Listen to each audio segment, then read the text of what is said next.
In demand तो खैर नहीं, चलो मॉडरेट डिमांड में कह सकते हो कि डिमांड स्किल, और but for me it's best. और बहुत सारे लड़के बीएस के बाद किसी भी चैप्टर के अंदर उनका बीएस हो। इवन मैंने ये भी देखा है कि लड़कों ने बीएस कंप्यूटर किया हुआ है लेकिन आगे एमए जो है वो इंटरनेशनल रिलेशंस में कर रहे हैं। तो मैं बताऊंगा कि आज इसके अंदर आपको जानना चाहिए if you are in BS and you are planning कि बीएस के बाद मुझे क्या करना है, तो क्या आपके लिए एमए इंटरनेशनल रिलेशंस के अंदर करना ठीक है या नहीं ठीक है, वो आज की इस वीडियो में हम देखेंगे। And make sure to like and subscribe and also press the bell notification to never miss out. Let's go. सबसे पहले जो एमए है इसको आईआर भी कहते हैं, कहीं पर लिखा हो तो आपको समझ आना है बड़े हरूफ के अंदर आईआर, ठीक है। आईआर या इंटरनेशनल रिलेशंस कहते हैं। अब इसके अंदर सबसे पहले समझते हैं कि ये है क्या इंटरनेशनल रिलेशन। ये स्टडी है कि कैसे कंट्रीज, कौमें जो हैं, मुल्क हैं, कंट्रीज, ऑर्गेनाइजेशंस और global system interact with one another, एक दूसरे के साथ कंट्रीज, ऑर्गेनाइजेशंस और ग्लोबल सिस्टम्स कैसे इंटरेक्ट करते हैं, ठीक है। It explores politics between Nations, Nations के दरमियान पॉलिटिक्स को एक्सप्लोर करता है कि दो कंट्रीज के दरमियान पॉलिटिक्स कैसी रहेगी। Global economy and trade, global economy कैसी रहेगी, कैसी चलेगी, और ट्रेड कैसी रहेगी, वो चीज़ होगी। वॉर एंड पीस, ये इस टाइम पर ही काफ़ी ज़्यादा फ़ायदेमंद होता है डायलॉग्स के थ्रू और बाकी चीज़ों के थ्रू। और इसके अलावा फॉरेन पॉलिसी एंड डिप्लोमेसी, ठीक है। फॉरेन पॉलिसी क्या रहेगी इस पर्टिकुलर चीज़ के बारे में, इस पर्टिकुलर सब्जेक्ट के बारे में, और पॉलिसी क्या रहेगी, डिप्लोमेसी इस पर क्या वर्क करेगी। Human rights and international law, human rights इस पर क्या कहेगा और इंटरनेशनल लॉ इस चीज़ पर इतना क्या क्या डिपेंड करता है। फिर global challenges like climate change, terrorism and migration, ठीक है। माइग्रेशन का जो है सीन है, टेररिज्म है, क्लाइमेट चेंज है, इन चैलेंजेस से कैसे निपटा जा सकता है, ये चीज़ हम देखते हैं। So it's about understanding the power, corporation and conflict shaping our world today। एक पावर रिलेशंस, पावर कॉर्पोरेशंस कैसे काम करती हैं, ठीक है, जो कहते हैं कि पावर कॉरिडोर्स कैसे काम करते हैं, और कन्फ्लिक्ट शेपिंग कैसे का आज की हमारी दुनिया में कैसे चल रहे हैं। So what you study in an MA international relations. अब एमए इंटरनेशनल रिलेशंस के अंदर आप क्या क्या स्टडी करते हो। सबसे पहले तो जो इसका कोर सब्जेक्ट्स यानी कंपल्सरी हैं, जो आपको हर यूनिवर्सिटी के अंदर देखेंगे, बाकी जो इलेक्टिव हैं यानी स्पेशलाइज्ड हैं उनमें आप सिलेक्शन कर सकते हो, वो ही मैं बताता हूँ कौन से हैं। जो कोर सब्जेक्ट हैं ये बिल्ड करते हैं आपकी फाउंडेशन को इन political and global theory. Political और ग्लोबल थ्योरी के अंदर ये आपकी जो है वो फाउंडेशन को बिल्डअप करते हैं, उसके अंदर लेकर जाते हैं। सबसे पहले थ्योरीज ऑफ इंटरनेशनल रिलेशंस के, इंटरनेशनल रिलेशंस के बारे में थ्योरीज क्या क्या कहती हैं। कई बड़े बड़े लोगों ने अपनी थ्योरीज पेश की हैं, तो उन थ्योरीज का क्या कहना है। ग्लोबल पॉलिटिक्स एंड गवर्नेंस के, ग्लोबल पॉलिटिक्स कैसे काम करती है, गवर्नेंस कैसे काम करती है। International law and human rights कैसे काम करते हैं, कि इंटरनेशनल लॉ कैसा है, ह्यूमन राइट्स कैसे हैं, वो चीज़ें कैसे काम करती हैं। Foreign policy analysis, foreign policy कैसे काम करती है, उस पर कैसे एनालिसिस किया जाता है, वो काम होता है इसके अंदर। कंपैरेटिव पॉलिटिक्स, यहाँ पर पॉलिटिक्स को कंपेयर किया जाता है कि कौन सा निज़ाम सही है, सोशलिज्म, कम्युनिज्म, इन सब चीज़ों के अंदर कंपैरिजन किया जाता है। इंटरनेशनल पॉलिटिक्स इकोनॉमी, जो इंटरनेशनल पॉलिटिक्स इकोनॉमी है, ग्लोबल ट्रेड, फाइनेंस वगैरह, इन चीज़ों को देखा जाता है कि ये चीज़ें कैसे काम करती हैं। सो नेक्स्ट आता है इलेक्टिव एंड स्पेशलाइज्ड सब्जेक्ट्स। अब यहाँ पर कुछ इलेक्टिव सब्जेक्ट्स हैं जिसके अंदर आप देख सकते हो, you will choose based on your interest और करियर गोल्स। आप अपने करियर गोल्स के हिसाब से या अपने इंटरेस्ट के हिसाब से यहाँ पर चूज कर सकते हो। Diplomacy and negotiation, peace and conflict studies, जो पीस है और कन्फ्लिक्ट स्टडीज़ है। International security studies, international security studies है। Environmental politics and climate policy. Global media and political communication, जो ग्लोबल मीडिया है और पॉलिटिकल कम्युनिकेशन है उस पर। माइग्रेशन एंड रेफ्यूजी स्टडीज़, कि माइग्रेशन क्यों हो रही है, रेफ्यूजी स्टडीज़ क्या है। EU पॉलिटिक्स एंड इंटीग्रेशन, जो EU पॉलिटिक्स है और इंटीग्रेशन है वो क्या है, ठीक है। अब रिसर्च और थीसिस पे बात करें तो you will complete a master thesis usually 12 to 15,000 words on a topic. एक टॉपिक पर आपको 12 से 15,000 वर्ड्स का जो है वो थीसिस लिखने पड़ते हैं। और कैसे, जैसे पाकिस्तान फॉरेन पॉलिसी, पाकिस्तान की फॉरेन पॉलिसी पर आपको लिखना पड़ेगा, ठीक है। Role of the UN in global peace making, जो ग्लोबल पीस मेकिंग है उसके अंदर UN का रोल क्या है। Impact of social media on global politics, global politics shaping के अंदर, डिसीजन मेकिंग के अंदर सोशल मीडिया का कितना रोल है। Power shift in Asia, Asia के अंदर पावर कैसे शिफ्ट हो रही है, ठीक है। अब इस पर भी देखते जा रहे हैं। फिर नेक्स्ट आता है ड्यूरेशन एंड स्ट्रक्चर। अब इसका ड्यूरेशन कितना रहता है, तो ड्यूरेशन यूजुअली जो है वो यूरोप के अंदर, इटली के अंदर, इन कंट्रीज़ के अंदर जहाँ पर ये करवाया जाता है 2 साल होता है, पाकिस्तान में भी, ठीक है। तो अभी पाकिस्तान के अंदर तो BS आ चुके हैं, तो MA आराम अब समझ सकते हो कि ख़त्म हो गए। तो ये चीज़ है। लैंग्वेज के अंदर है टॉट इन इंग्लिश, ये इंग्लिश में पढ़ाया जाता है। फॉर्मेट का है lectures, seminars, research paper and final thesis, ठीक है। ये कुछ चीज़ें हैं जो इसके अंदर हमें देखने को मिल जाती हैं और इसके हिसाब से ये चीज़ें चलती हैं।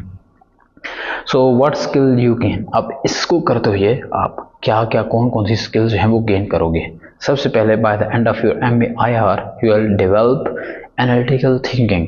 अब इस काबिल हो जाओगे कि आप एनालिटिकल थिंकिंग कर पाओगे, हाँ यार ये चीज़ मुझे सिलेक्ट करनी है, हाँ यार ये नहीं करनी है, एंड समहाउ ये चीज़ें करनी है, ये नहीं करनी है। तो अब एक एनालिटिकल वे में थिंकिंग करोगे कि हाँ ठीक है इस तरीके से मुझे चलना है, इस तरीके से नहीं चलना। So understanding political systems and policies, जो पॉलिसीज़ हैं, पॉलिटिकल सिस्टम्स हैं, उनको समझना, उनको लेकर चलना। फिर है ग्लोबल अवेयरनेस, जो ग्लोबल अवेयरनेस है उसको देखते हैं, ठीक है।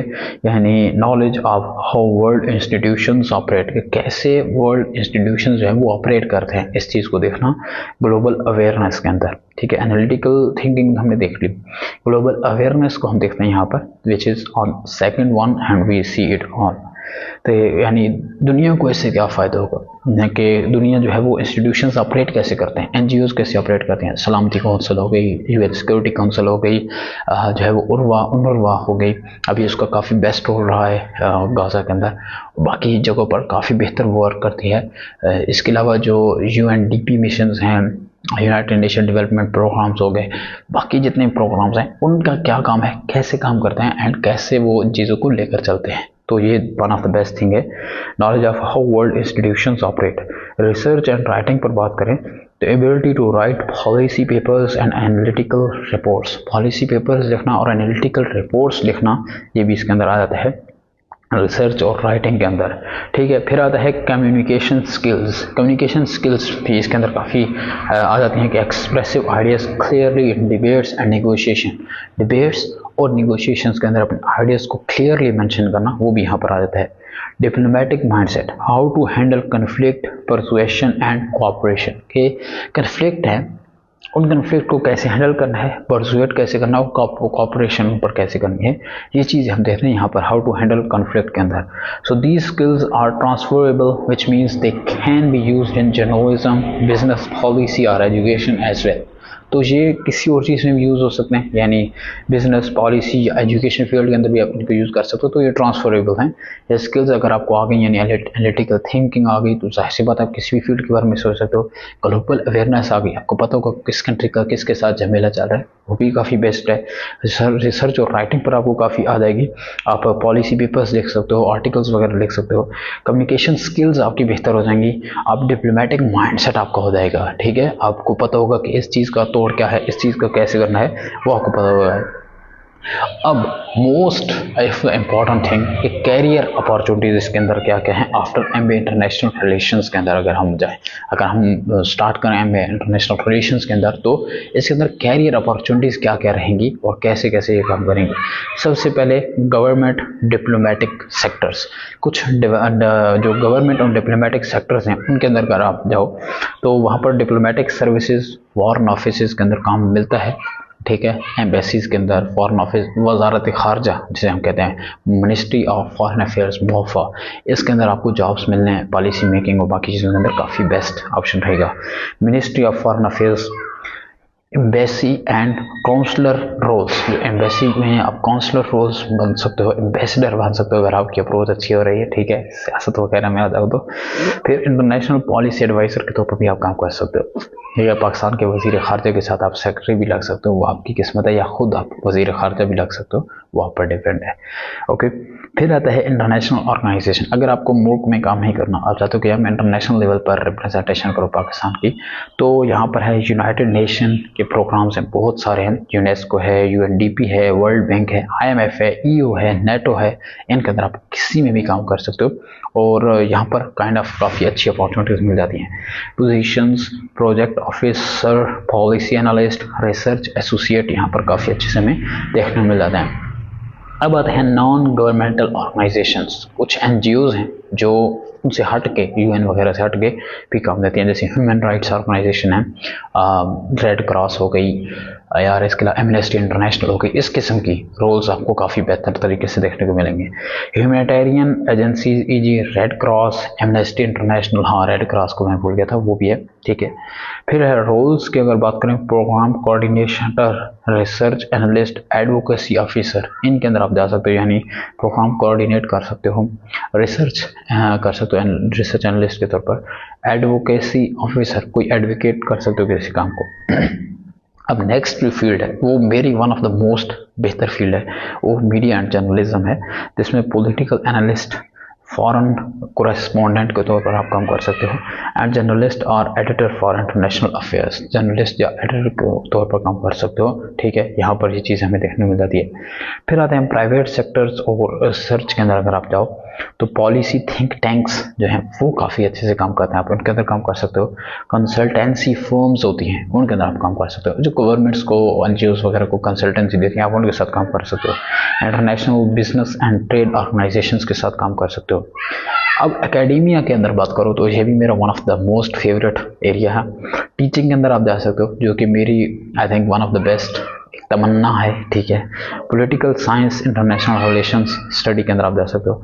Research position in universities, universities के अंदर आप रिसर्च, एकेडमिया के अंदर आप एड ऑन कर सकते हो। अब मोस्ट इम्पॉर्टेंट जो हमारे पाकिस्तानी को रहता है कि सैलरीज कितनी मिलेंगी अगर हम इसको कंप्लीट कर रहे हैं एमए को, तो जॉब में जाएंगे तो क्या सैलरी मिलेगी, तो ये वेरीज करते हैं कंट्रीज़ पर और आपके रोल पर, ठीक है। बट मैं कुछ हिसाब से बता देता हूँ।